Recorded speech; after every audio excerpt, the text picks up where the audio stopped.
যখন তুমি নিজের রক্তের মানুষের দ্বারা কষ্ট পাবে, তখন তুমি একবার নবী ইউসুফ আলাইহিস সালামের কথা মনে করো।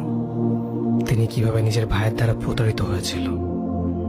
যখন তোমার বাবা মা না বুঝেই তোমার বিরুদ্ধাচরণ করে, তখন নবী ইব্রাহিম আলাইহিস সালামের কথা মনে করো।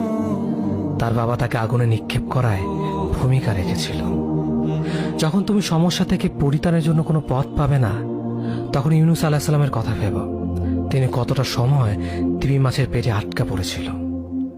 যখন তোমার নামে কেউ মিথ্যা অপবাদ ছড়িয়ে দেবে, তখন মা আয়েশা রাদিয়াল্লাহু আনহার কথা মনে করো।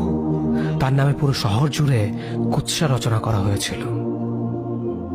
যখন তুমি অসুস্থ ব্যথার যন্ত্রণায় কাতরাতে থাকো, তখন নবী আইয়ুব আলাইহিস সালামের কথা ভেবো। তিনি ভয়ঙ্কর এক ভাইরাসজনিত রোগে আক্রান্ত হয়ে তোমার থেকে বেশি কষ্ট পেয়েছিল।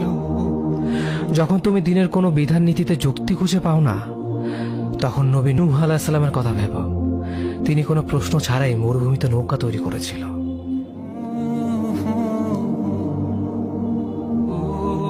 যখন তুমি আত্মীয়স্বজন, পরিবার, বন্ধু বান্ধবের কাছে হাসির পাত্রে পরিণত হও, তখন তুমি শেষ নবী হযরত মুহাম্মদ সাল্লাল্লাহু আলাইহি ওয়াসাল্লামের কথা ভেবো।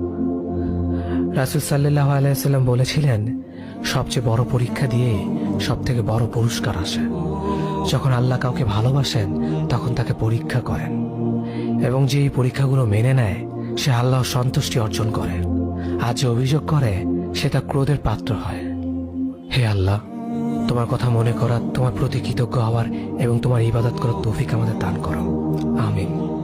যেভাবে তুমি সন্তুষ্ট হও, সেভাবেই আমাদের পরিচালিত করো।